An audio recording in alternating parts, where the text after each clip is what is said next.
Hi friends, സച്ചിയുടെയും രേവതിയുടെയും ഏറ്റവും പുതിയ വിശേഷങ്ങളിലേക്ക് എല്ലാവർക്കും സ്വാഗതം. അങ്ങനെ നമ്മുടെ വർഷ പ്രഗ്നൻ്റ് ആണെന്ന് അറിഞ്ഞുകൊണ്ട് തന്നെ മധുസൂദനൻ വലിയ മനംമാറ്റമൊക്കെ സംഭവിച്ച് ചന്ദ്രോദയത്തിലേക്ക് എത്തുന്നുണ്ട്. അവിടെ വന്നിട്ട് എല്ലാവരോടും മാപ്പ് അപേക്ഷിക്കുന്നൊക്കെ ഉണ്ട് കേട്ടോ.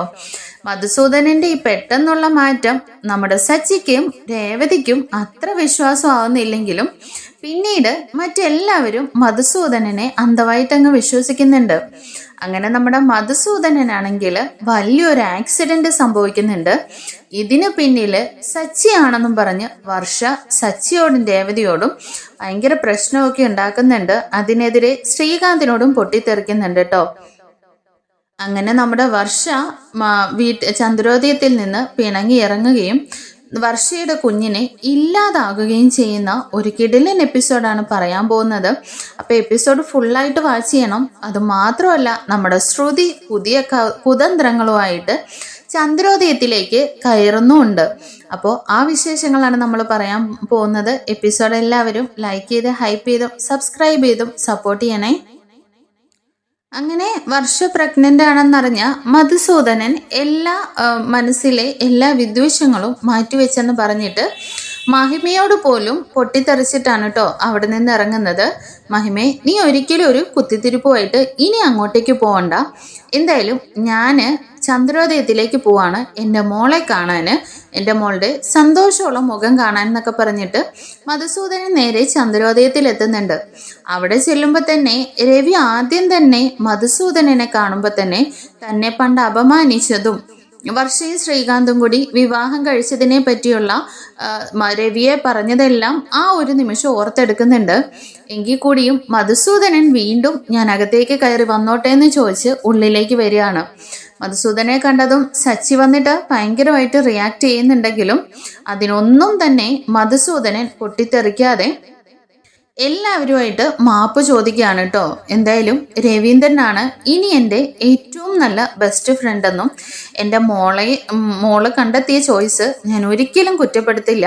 ഇതൊരു സ്വർഗമാണ്, ശ്രീകാന്തിനെ കിട്ടിയത് വർഷയുടെ ഭാഗ്യമാണെന്നൊക്കെ പറഞ്ഞിട്ട് മധുസൂദനൻ ഒരുപാട് എല്ലാവരോടും മാപ്പൊക്കെ ചോദിക്കുന്നുണ്ട്. ചന്ദ്രമതിയെ പോലെ ഒരു അമ്മായിയമ്മയെ കിട്ടിയതും എൻ്റെ മകളുടെ ഭാഗ്യമാണെന്നൊക്കെ പറഞ്ഞ് നമ്മുടെ ചന്ദ്രമതിയെ പുകഴ്ത്തുന്നുണ്ട് കേട്ടോ. അങ്ങനെ മധുസൂദനൻ അവിടുന്ന് യാത്രയാകുകയാണ്. എന്തായാലും ഒരു 2 ദിവസം ഞാൻ ഇവിടെ വന്ന് നിൽക്കും എൻ്റെ മക്കളുടെ കൂടെ. നിങ്ങൾ വിളിച്ചാൽ അവിടേക്ക് വരില്ലല്ലോ എന്നൊക്കെ പറഞ്ഞിട്ടാണ് മധുസൂദനൻ അവിടെ നിന്ന് ഇറങ്ങുന്നത്. ഈ സമയം വർഷ പ്രഗ്നൻ്റ് ആണെന്നറിഞ്ഞ് ശ്രുതിയാണെങ്കിൽ വീട്ടിലേക്ക് തിരിച്ചു കയറാൻ വേണ്ടിയിട്ട് അടുത്ത പദ്ധതി ഒപ്പിക്കുകയാണ് കേട്ടോ. ശ്രുതി പ്രഗ്നൻ്റ് ആണെന്നും പറഞ്ഞ് ശ്രുതിയും മീരയും കൂടിയിട്ട് നമ്മുടെ ഭാമയുടെ അടുത്ത് വരുന്നുണ്ട്. ഭാമയെ പറഞ്ഞ് ഭാമയുടെ മുമ്പിൽ തന്നെ നിന്ന് ഛർദ്ദിച്ച് കാണിക്കുന്നുണ്ട് പ്രഗ്നൻ്റ് ആണെന്നും. അത് എന്തുകൊണ്ടാണ് പറയാതിരുന്നത്, ഇതൊരിക്കലും സത്യമല്ല ശ്രുതി, നീ കള്ളത്തരമാണെന്നൊക്കെ പറഞ്ഞ് ഭാമ പറയുന്നുണ്ടെങ്കിലും എന്നാൽ ശ്രുതി പറയുന്നുണ്ട്, ഇല്ല ആൻറ്റി, ഞാൻ പറയാതിരുന്നതാണ്. വർഷയേക്കാളും മുമ്പ് പ്രഗ്നൻ്റ് ആയത് ഞാനാണ്. ഇനിയിപ്പോൾ ആൻറ്റി ആണെങ്കിൽ ശ്രുതിയെ മറ്റൊരു വിവാഹം കഴിപ്പിക്കുമെന്ന് അറിഞ്ഞപ്പോഴാണ് ഞാൻ പറയാൻ വിചാരിച്ചത്. ഞാനിനി എൻ്റെ കുഞ്ഞിനെ എങ്ങനെ വളർത്തും, ഒരച്ഛനില്ലാതെ എൻ്റെ കുഞ്ഞ് കഷ്ടപ്പെടില്ലേ എന്നൊക്കെ പറഞ്ഞിട്ട് ശ്രുതി ഭയങ്കരമായിട്ട് സെൻറ്റിമെൻറ്റ്സ് അടിച്ച് നമ്മുടെ ഭാമയുടെ മനസ്സ് മാറ്റിക്കുന്നുണ്ട്. അങ്ങനെ ഭാമ പറയുന്നുണ്ട്, ശരി ശ്രുതി, നീ എന്തായാലും വിഷമിക്കണ്ട. നീ ഒരു അമ്മയാവാൻ പോകുന്നെന്നറിഞ്ഞാൽ ശ്രുതി ഒരിക്കലും നിന്നെ കൈവിടില്ല. എന്തായാലും ഇത് ഞാൻ ഉടനെ തന്നെ ശ്രുതിയെ അറിയിക്കാന്ന് ചന്ദ്രമതിയും ഭാമയും പറയുന്നുണ്ട്. അങ്ങനെ ഈ സത്യം നമ്മുടെ ഭാമയാണെങ്കിൽ ശ്രുതിയെ വിളിച്ചറിയിക്കുന്നുണ്ട് കേട്ടോ. ചന്ദ്രമതിയും ഇതറിയുന്നുണ്ടെങ്കിലും ചന്ദ്രമതി മറ്റാരോടും പറയാനോ ഒന്നും തയ്യാറാവുന്നില്ല. കാരണം ഇതെങ്ങനെയെങ്കിലും ശ്രുതിയെ തലയിൽ നിന്ന് ഇല്ലാതാക്കണമെന്ന് വിചാരിച്ചിട്ടാണല്ലോ നമ്മുടെ ചന്ദ്രമതി ഇത് കൊണ്ട് നടക്കുന്നത്. അതുകൊണ്ട് തന്നെ ശ്രുതിക്ക് ഇത് കേൾക്കുമ്പോൾ ഭയങ്കര ഉണ്ടാവുന്നത്. കാരണം വർഷ പ്രഗ്നൻ്റ് ആണെന്ന് അറിഞ്ഞപ്പോൾ തന്നെ ശ്രുതി ഒരുപാട് വിഷമത്തിലായിരുന്നു. താനാവണം ആദ്യം ഒരു അച്ഛനാവേണ്ടത്, അച്ഛമ്മയുടെ സ്വത്തുക്കളൊക്കെ തങ്ങൾക്ക് വേണം ആദ്യം കിട്ടേണ്ടതെന്നൊക്കെ വിചാരിച്ച് ഇരുന്നിരുന്ന സമയത്താണ് നമ്മുടെ ശ്രുതിയാണ് ആദ്യം പ്രഗ്നൻ്റ് ആയെന്നുള്ള കാര്യം ഭാമ വഴി അറിയുന്നത്. അങ്ങനെ അതുകൂടെ കേട്ടപ്പോഴേക്കും ശ്രുതിക്ക് പിന്നെ കൺട്രോൾ ഇല്ലാതായിട്ടോ. ചന്ദ്രമതി വന്നിട്ട് അതിൽ നിന്നൊക്കെ പിന്തിരിപ്പിക്കാൻ ശ്രമിക്കുന്നുണ്ടെങ്കിലും എനിക്ക് ശ്രുതിയെ വേണം, എനിക്ക് ഞങ്ങളുടെ കുഞ്ഞിനെ വേണമെന്നൊക്കെ പറഞ്ഞിട്ട് ചന്ദ്രമതിയോട് വല്ലാതങ്ങ് പ്രശ്നം ഉണ്ടാക്കുന്നുണ്ട്. അങ്ങനെ ശ്രുതിയെ വീട്ടിലേക്ക് തിരിച്ചു കൊണ്ടുവരാൻ പോവാന്ന് അറിയുമ്പോൾ തന്നെ നമ്മുടെ ചന്ദ്രമതി വീട് വിട്ട് ഇറങ്ങുന്നുണ്ട്. മറ്റങ്ങോട്ടേക്കുമല്ല, ഭാമയുടെ വീട്ടിലേക്ക് തന്നെയാണ് കേട്ടോ പോകുന്നത്. എന്നാൽ രവീന്ദ്രന് ഇത് കേൾക്കുമ്പോൾ ഭയങ്കര സന്തോഷമാവുന്നുണ്ട്. കാരണം തനിക്ക് ഇരട്ടി മധുരമാണിപ്പോൾ തൻ്റെ 2 ആൺമക്കൾക്കും കുഞ്ഞു പിറക്കാൻ പോകുന്നു എന്നുള്ളത്. എന്നാൽ നമ്മുടെ ശ്രുതിയുടെ അടുത്ത കള്ളത്തരമാണ് ഈ വരാൻ പോകുന്നതെന്ന് മറ്റാർക്കും അറിയുന്നില്ലല്ലോ.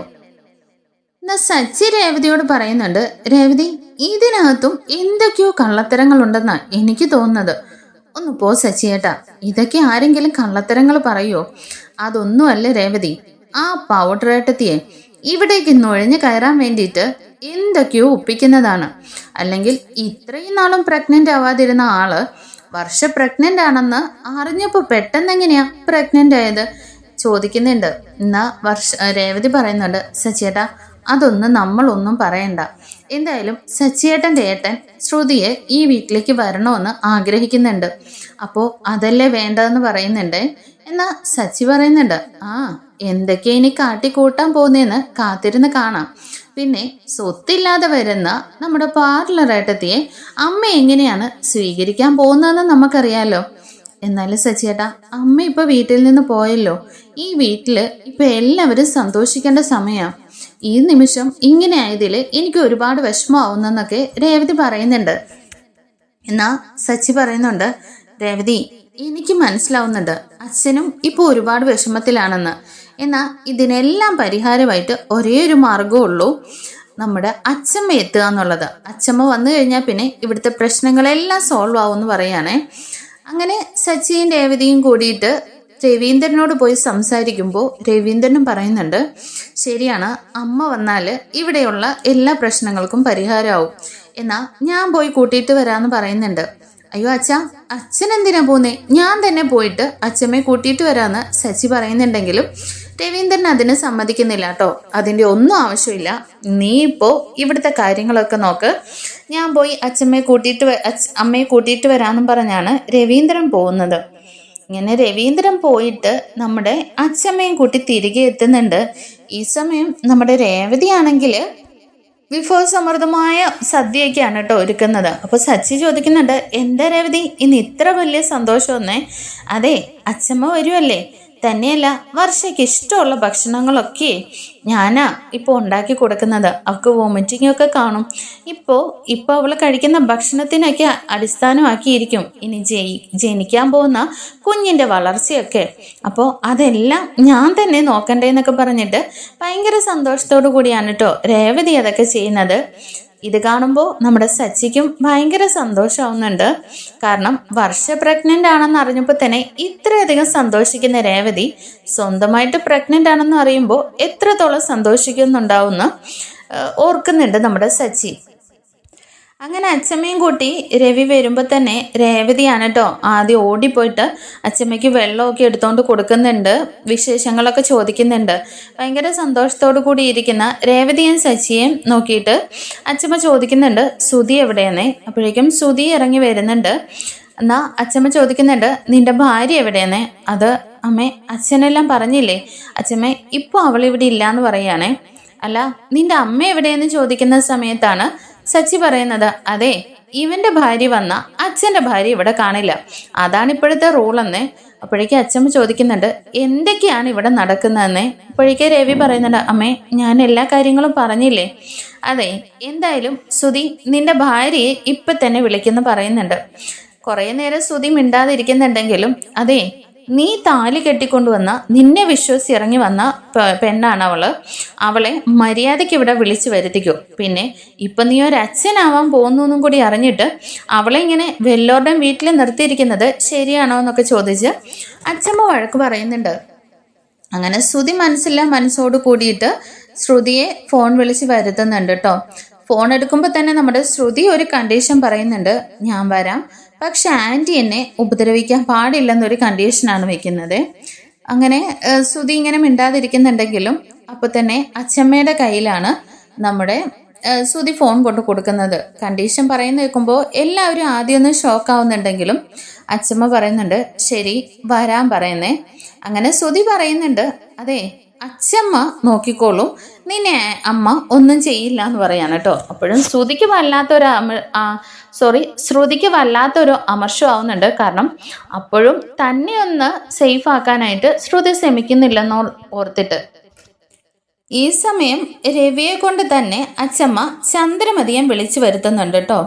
അങ്ങനെ ചന്ദ്രമതി ഒരു ഓട്ടോ വിളിച്ച് വരാനിരിക്കുന്ന സമയത്താണ് നമ്മുടെ ശ്രുതി വരുന്ന അതേ ഓട്ടോയ്ക്കാണ് നമ്മുടെ ചന്ദ്രമതിയും കൈ കാണിക്കുന്നത്. ശ്രുതിയെ കാണുമ്പോൾ തന്നെ അവിടെ നിന്നങ്ങ് മാറിപ്പോകുന്നുണ്ടെങ്കിലും ആ ഒരു സ്ത്രീയാണ് കേട്ടോ ഓട്ടോ ഓടിക്കുന്നത്. അവർ പറയുന്നുണ്ട് മാഡം അത് കുഴപ്പമില്ല കയറിക്കോളൂ, ഇവരും അതേ സ്ഥലത്ത് തന്നെയാണെന്ന്. അങ്ങനെ പറഞ്ഞിട്ട് ശ്രുതിയൊന്നും മൈൻഡ് പോലും ചെയ്യാതെ ചന്ദ്രമതി ആ ഓട്ടോയിൽ കയറിയിട്ട് രണ്ടുപേരും വന്നിറങ്ങുന്നുണ്ട്. അങ്ങനെ ചന്ദ്രമതി ഓട്ടോയിൽ നിന്ന് വന്നിറങ്ങുമ്പോൾ ഒരു 500 രൂപയുടെ നോട്ടാണ് ആ ഓട്ടോറിക്ഷക്കാർക്ക് എടുത്തു കൊടുക്കുന്നത്. അയ്യോ മാഡം ചില്ലറ ഇല്ലെന്ന് പറയുമ്പോൾ തന്നെ പെട്ടെന്ന് തന്നെ ശ്രുതി ഇടയിൽ കയറിയിട്ട് ഞാൻ പൈസ കൊടുത്തോളാം എന്നും പറഞ്ഞിട്ട് കൊടുക്കുകയാണ്. അതെ എനിക്ക് ആരുടെയും ഓശാര ആവശ്യമില്ല, എൻ്റെ പൈസ ഞാൻ കൊടുത്തോളാം എന്ന് പറഞ്ഞിട്ട് 500 അങ്ങ് ഏൽപ്പിക്കുകയാണ്. ബാക്കി എന്ന് പറയുമ്പോൾ അത് വെച്ചോന്നും പറഞ്ഞിട്ട് ചന്ദ്രമതി ഉള്ളിലേക്ക് അങ്ങ് കയറി പോവാണ്.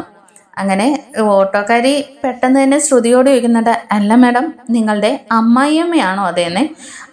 അതേന്ന് പറയുമ്പോൾ അതെനിക്ക് കണ്ടപ്പോഴേ തോന്നിയെന്നും പറഞ്ഞിട്ട് അവരിങ്ങനെ സംസാരിക്കാൻ തുടങ്ങുമ്പോൾ തന്നെ ശ്രുതി പറയുന്നുണ്ട് അയ്യോ എനിക്ക് കൂടുതലൊന്നും കേൾക്കണ്ട, അല്ലെങ്കിൽ തന്നെ ഒരുപാട് പ്രശ്നങ്ങളുണ്ടെന്ന് പറഞ്ഞിട്ട് ശ്രുതിയും പെട്ടെന്ന് തന്നെ ഉള്ളിലേക്ക് അങ്ങ് കയറി പോവാണ് കേട്ടോ.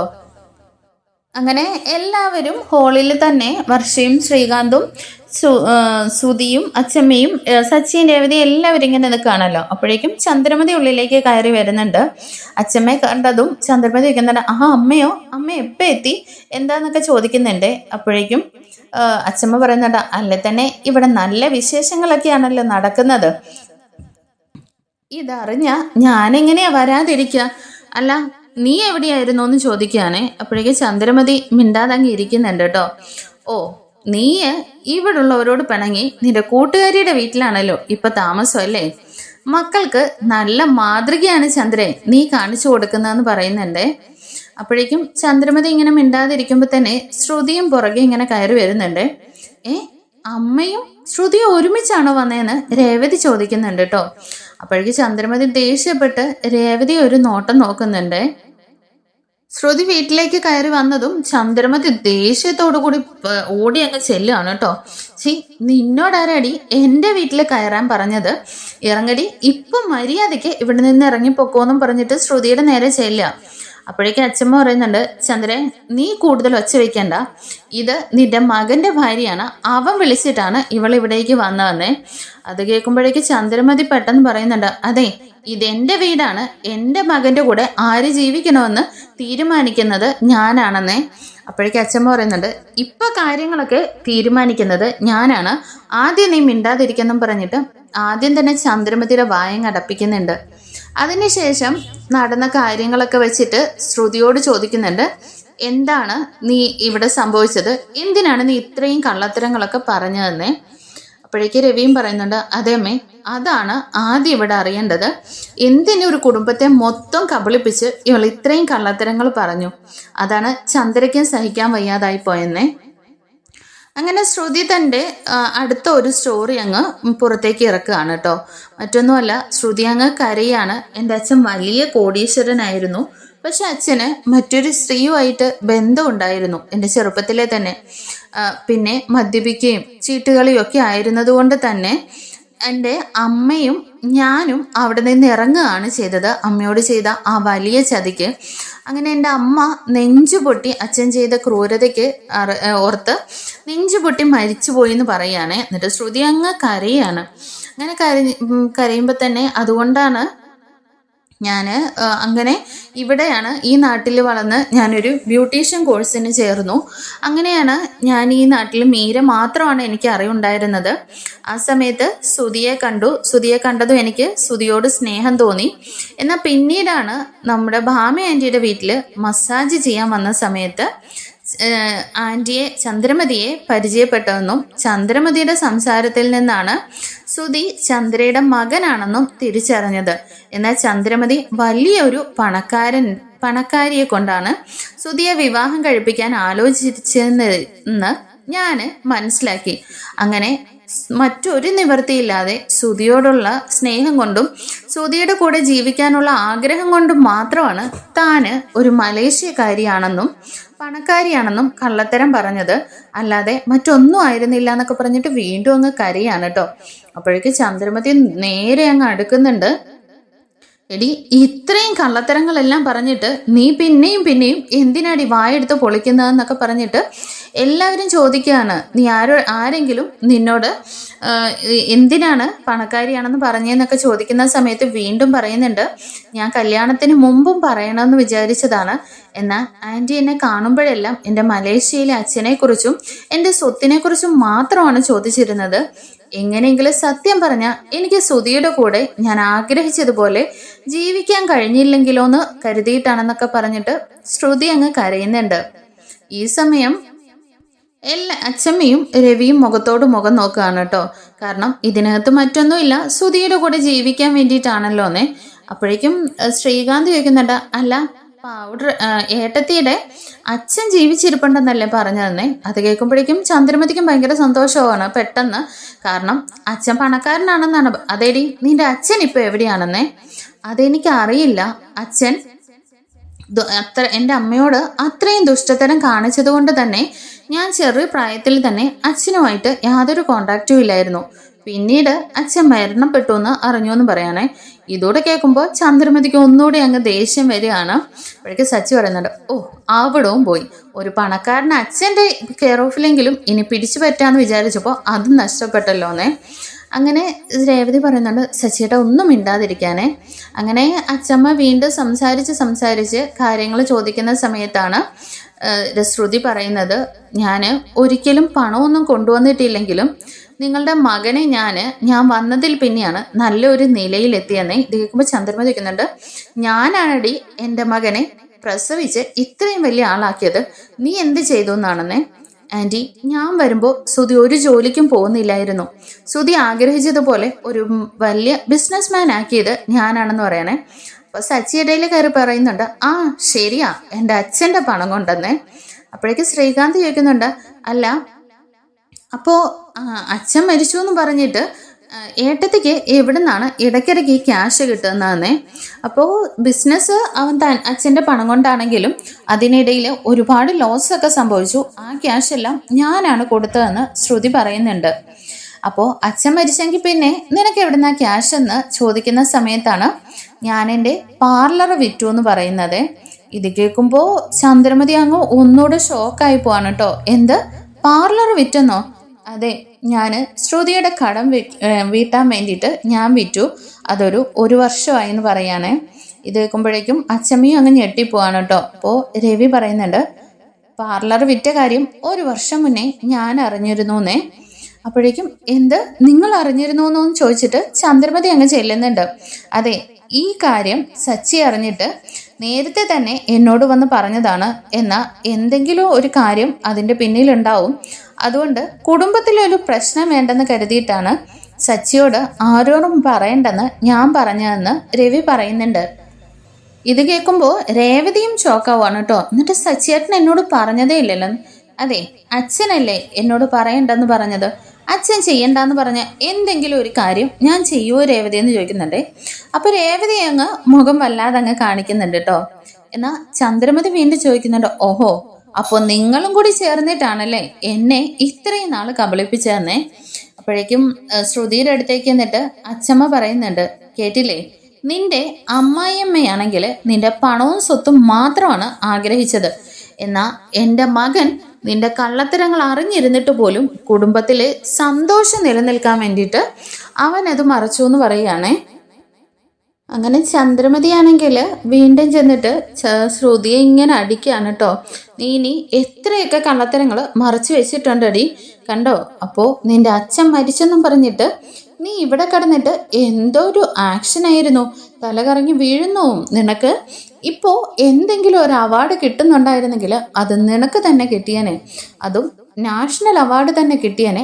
അത്രയ്ക്കോളം അഭിനേത്രിയാണ് നീ എന്നൊക്കെ പറഞ്ഞിട്ട് ഇങ്ങനെ എല്ലാവരും ഇങ്ങനെ സ്റ്റക്കായി നിൽക്കുന്ന സമയത്ത് ചന്ദ്രമതിയുടെ നേരെ ശ്രുതി അങ്ങോട്ട് വന്നിട്ട് ശ്രുതിയെ ഇങ്ങനെ തടഞ്ഞു നിർത്ത്. അമ്മ ഇനി അടിക്കരുത്, ഇവൾ എന്നോട് എല്ലാ സത്യങ്ങളും പറഞ്ഞായിരുന്നു എന്നേ.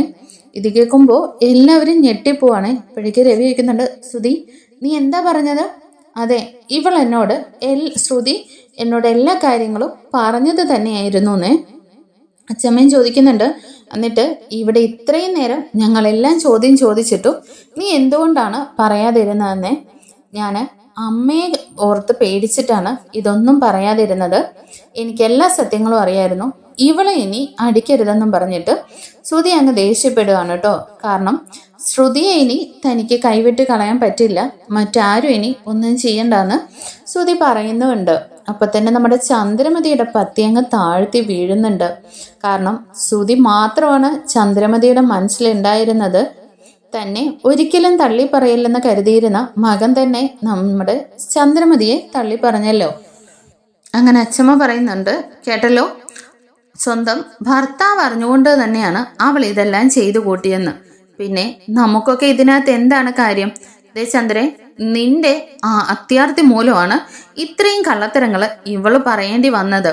അതും നിന്റെ പ്രിയപ്പെട്ട മകന് എല്ലാം അറിഞ്ഞുകൊണ്ട് വെച്ച് തന്നെ നിന്നെ ചതിച്ചെങ്കിൽ ആദ്യം നിന്റെ മകനെയാണ് നീ ശിക്ഷിക്കേണ്ടത്, അല്ലാതെ വീട്ടിലേക്ക് കയറി വന്ന ഇവളെയല്ല.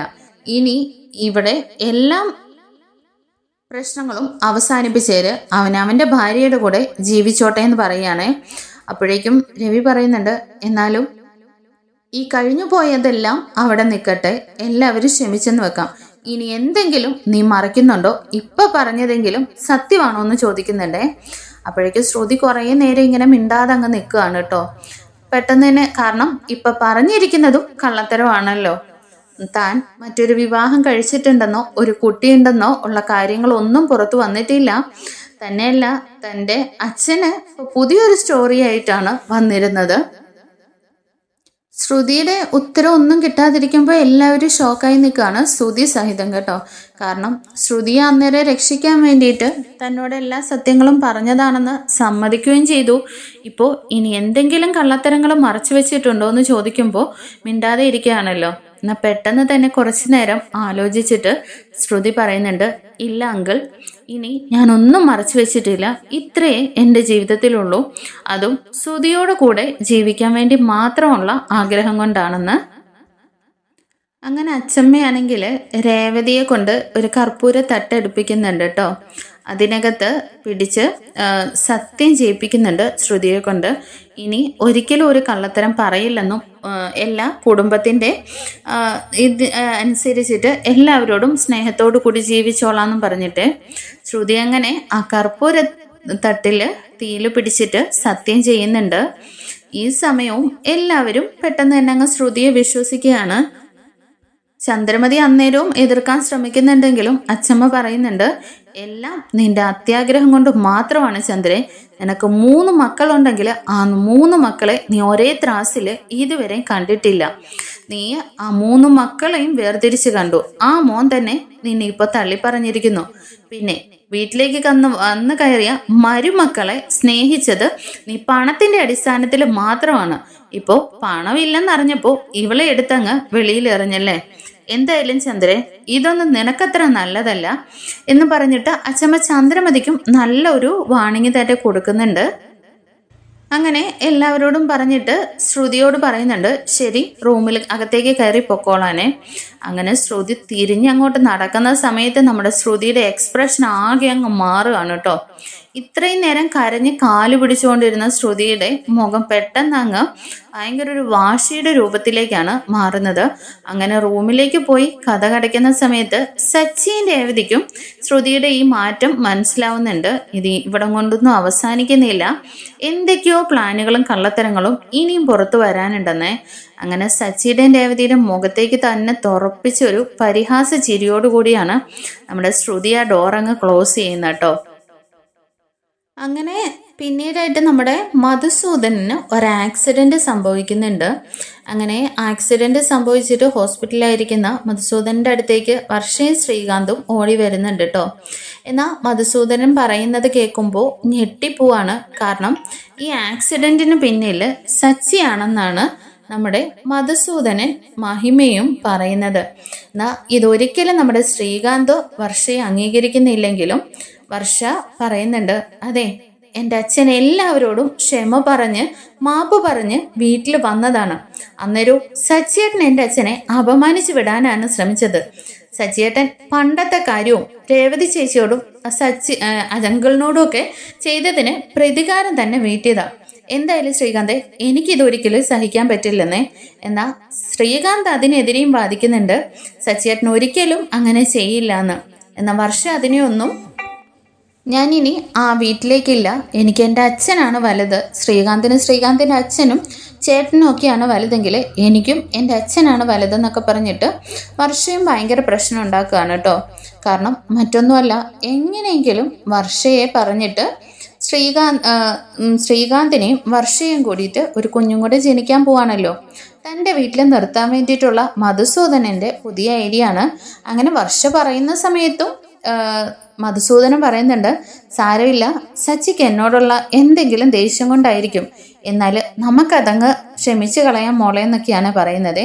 കണ്ടില്ലേ, എൻ്റെ അച്ഛൻ ഇത്രയധികം മനസ്സു മാറിയാണ് വന്നത്, എന്നാൽ നിങ്ങളുടെ ഏട്ടൻ അത് മനസ്സിൽ പക വെച്ചിട്ട് പകരം വീട്ടുമായിരുന്നു എന്നൊക്കെ പറയുന്നുണ്ട്. അങ്ങനെ നമ്മുടെ വർഷയ്ക്ക് ഭയങ്കര സ്ട്രെസ്സും ഇതും ഒക്കെ കൂടുന്നുണ്ട്. നമ്മുടെ വർഷയുടെ കുഞ്ഞ് ഇല്ലാതാവുന്ന കൂടിയുണ്ട് കേട്ടോ. അപ്പോൾ നമ്മുടെ ശ്രുതിയാണെങ്കിൽ ഇനി നമ്മുടെ വെച്ചുകെട്ടും ഗർഭിണിയാണെന്നുള്ള ആക്ടിങ്ങുകളും അത് നമ്മുടെ ചന്ദ്ര എന്താ ചെയ്യാൻ പോകുന്നതെന്നും ഒക്കെ നമുക്ക് കാത്തിരുന്ന് കാണാം. അതുവരയ്ക്കും താങ്ക് യു ഫോർ വാച്ചിങ്. നമ്മുടെ ചാനൽ ഇഷ്ടമായ ഒന്ന് ലൈക്ക് ചെയ്തും ഹൈപ്പ് ചെയ്തും സബ്സ്ക്രൈബ് ചെയ്തും സപ്പോർട്ട് ചെയ്യണേ.